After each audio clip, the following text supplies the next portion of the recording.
Welcome to Conflict News 24. A look at headlines. Firstly, an incident on Rwanda DR Congo border today led to serious escalation. The incident could have led to direct engagement between Rwandan and DR Congo forces.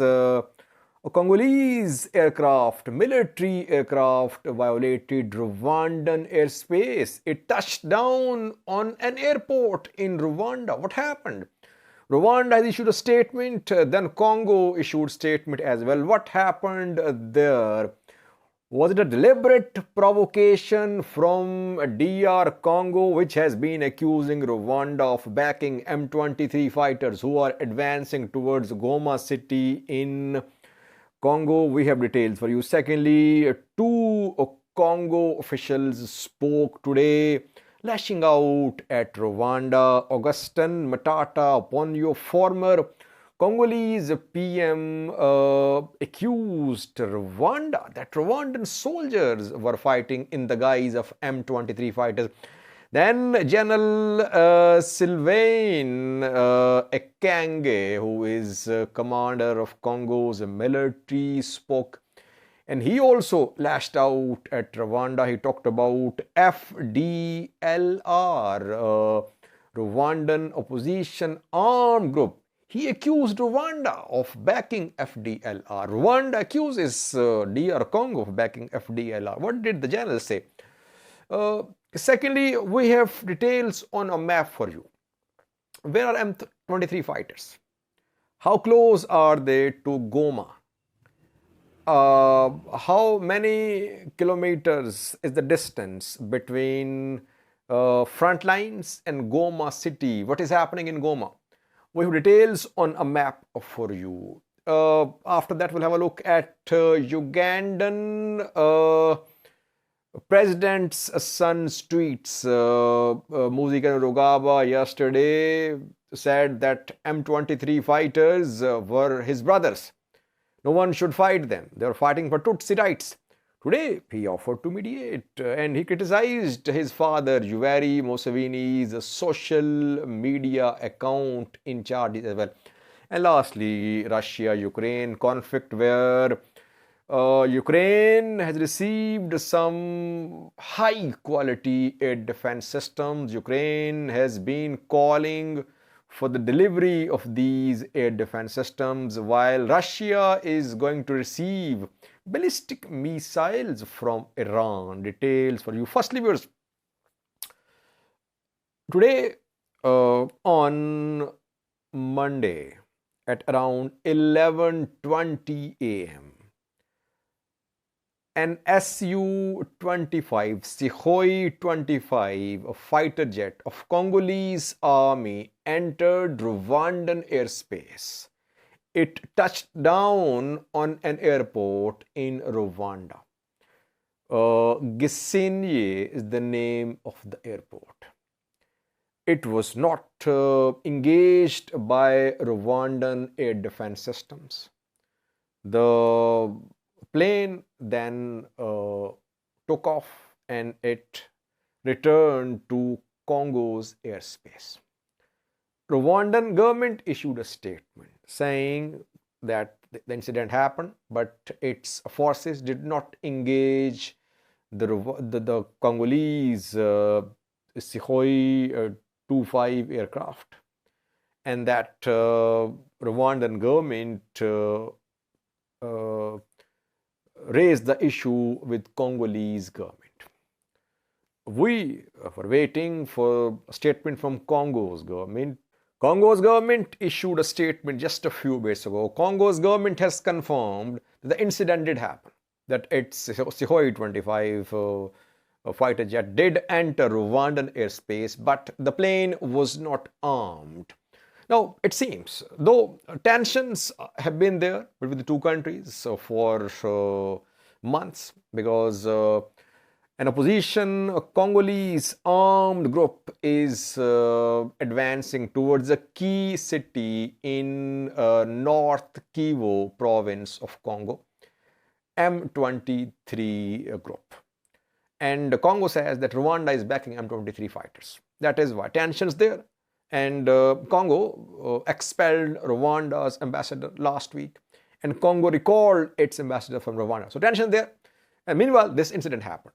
What actually happened is that Congo's military has deployed two Sukhoi 25 fighter jets to Goma airport. Towards Goma, M23 fighters are advancing. And these Sukhoi 25 fighter jets will be used for airstrikes on M23 fighters, reportedly. The airport on which Congolese Su-25 landed in Rwanda is just 4 kilometers away from Goma airport of Congo. So it means the pilot made a mistake. He entered Rwandan airspace by mistake and he touched down on Gisenyi airport of Rwanda, just 4 kilometers away from Congo's Goma airport. To the east of Goma is this Gisenyi airport of Rwanda. It seems to be a mistake on the part of Congo's pilot. But this mistake speaks volumes of the capabilities of Congo's pilots. If they cannot identify their airport, how can they precisely hit M23 fighters who are advancing towards Goma city? But luckily, Rwandan military did not engage this Congo's Sukhoi 25. Otherwise, it could have led to a serious provocation, direct engagement between the militaries of the two countries. Secondly, viewers, two officials from Congo spoke today, leveling serious allegations against Rwanda. Augustin Matata Ponyo is former Prime Minister of Congo. He said Rwandan soldiers are fighting in Eastern Congo. They are in the guise of M23 fighters. And they are moving towards Goma city. International community must play its role to make Rwanda withdraw its soldiers from Eastern Congo. So he accused Rwanda that Rwandan military is actually destabilizing Eastern Congo by becoming part of M23 fighters and moving towards Goma city of Congo. Though he lamented lack of unity in Congo, he said unity was needed. United front was needed to counter Rwandan aggression. He said it wasn't an internal issue what was happening in Eastern Congo, it was an aggression on Congo from Rwanda. Then Congo's army chief, General Sylvain Ekenge spoke. He said that Rwanda was after gold and other metals and mineral deposits in Eastern Congo. And FDLR, which is a Rwandan group, was actually backed by Rwandan government. Rwanda has been accusing Congo of backing FDLR, which is a Rwandan opposition group. Rwanda says that Congo's government, Congo's military backs FDLR, which attacks territories in Rwanda. But General Sylvain said today that Rwanda uses this group, FDLR, for its intervention, for its activities in Eastern Congo. The group has links to Rwandan government. This group is involved in smuggling of gold and other metals and minerals from Eastern Congo to Rwanda. Congo's mineral resources are being used by Rwanda. So serious allegations by two Congo's officials against Rwanda. Thirdly, viewers, where are the front lines? Where are M23 fighters? How close are they to Goma city? Any supply lines available for the fighters, pro-government fighters in Goma city? What about Kenyan troops? We heard 4 to 5 days ago that Kenya was going to deploy its troops to Eastern Congo to fight M23 fighters. Where are Kenyan fighters? Details for you on a map. Have a look at this map. Well, this is Goma city in North Kivu province of DRC, Democratic Republic of Congo, and Goma city is the main target of M23 fighters. They are moving towards Goma. Goma is on Rwanda-Congo border. This zigzag line shows the border between Rwanda and Congo.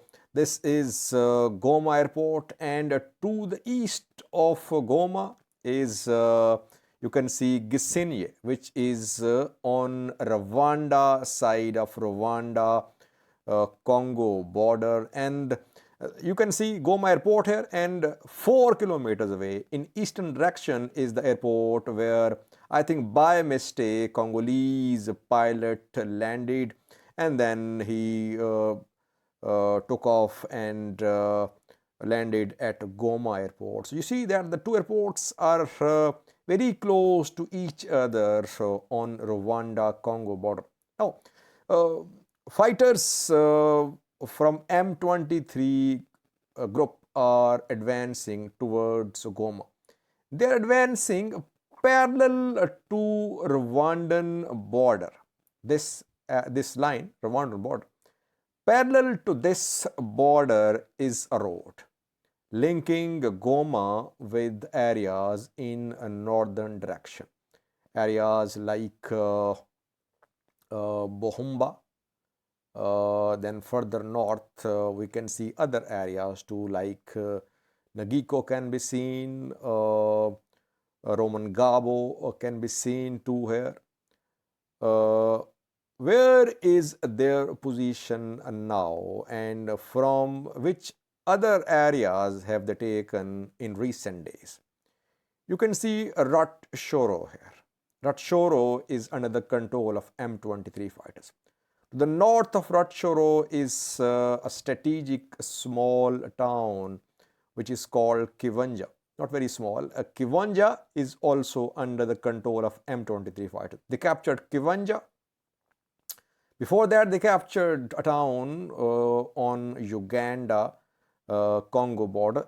After taking control of Kiwanja and Rutshuru, M23 fighters are moving towards Goma along this road. They were seen in Roman Gabo 2 to 3 days ago, but reportedly they have gone past Roman Gabo in southern direction, and now reportedly they are here. Rugari can be seen here to the south of Roman Gabo and to the north of Goma. Let me show you Goma here. This is Goma. Parallel to this border line, M23 fighters, they have managed to reach close to Bohumba. To the north of Bohumba is the place which I showed you earlier, which is close to Ngiko, and it is called Rugari. This is Rugari. Front line is close to Rugari, which is around 30 kilometers away from Goma. From Rugari, they'll definitely move towards Bohumba. If they capture Bohumba, then they'll get further close to Rwandan border. Now, they are at a distance from Rwandan border. But if they capture Bohumba, they'll be very close to Rwandan border, and they'll keep on advancing if they could towards Goma. So one main road leading to Goma from on northern side is under the control of M23 fighters. But there is another road in western direction, which is Kashiro Goma Road, Kashiro, Bambiro, Sake Road. This road is under the control of government forces. Meanwhile, in Goma, people are being mobilized, youth being mobilized, thousands are being trained by Congo's army officers, and general mobilization has been announced by Congo's military. Kenyan troops are going to arrive in Goma, in Eastern Congo as well. Some Kenyan military commanders arrived in Goma today. They held some meetings with Congo's military officers, because we know that a few days ago Kenya announced to deploy its troops to Eastern Congo area where M23 fighters are trying to move. And before the arrival of Kenyan troops, their top commanders have arrived in Goma. Some meetings were held today. So maybe in coming days, we could see deployment of Kenyan troops to stop M23 from taking Goma. Burundi's troops are here too in Eastern Congo. So Burundi and Kenyan troops could join hands to stop M23 fighters. There is deployment of UN peacekeepers too. So M23 fighters are definitely they're moving rapidly towards Goma city, but still 30 kilometers away from Goma city are M23 fighters. Interesting to see when Kenyan troops will be deployed, because if M23 fighters manage to reach Goma, and if after that Kenyan troops arrive here, maybe it will be difficult for Kenyan, Burundi, Congo troops to remove M23 from Goma. So let's see. The top commanders have arrived. They could arrive, Kenyan troops, in coming days as well. Thirdly, viewers, Uganda would be president of Uganda. Muhoozi Kainerugaba spoke again today. Yesterday, he warned against action on M23 fighters in DR Congo. He said, M23 fighters are our brothers. They're fighting for the protection of rights of Tutsis in Congo. It is dangerous to fight them. And today he offered to mediate between M23 and the Congolese government. How will this offer of mediation be received by Congolese government? That remains to be seen. Should Muhoozi Kainerugaba be taken seriously? I don't think so. The man is known for making very irresponsible statements and claims. A few days ago, he said that Ugandan army would take control of Nairobi in just a few days. And then his father apologized. And today he lashed out at those Ugandan officials who are in charge of his father's social media account. Yoweri Museveni yesterday tweeted. He shared a video as well showing footage regarding some airstrikes conducted by Ugandan Air Force on the hideouts of a Ugandan opposition group based in Congo. Muhoozi today said that this was a confidential information which shouldn't have been shared by Yoweri Museveni through the social media account. He said that those who are in charge of his father's social media account should be fired. Then he called his father the prophet of the Almighty. He said that my father is the prophet of the Almighty. So I wonder what will happen once this man becomes president of Uganda, which he says he wants to be. Lastly, viewers, Russia-Ukraine conflict, where both sides are receiving new weapons. Ukraine has been requesting for supplies of air defense systems because uh, Russia has little bit air superiority over Ukraine.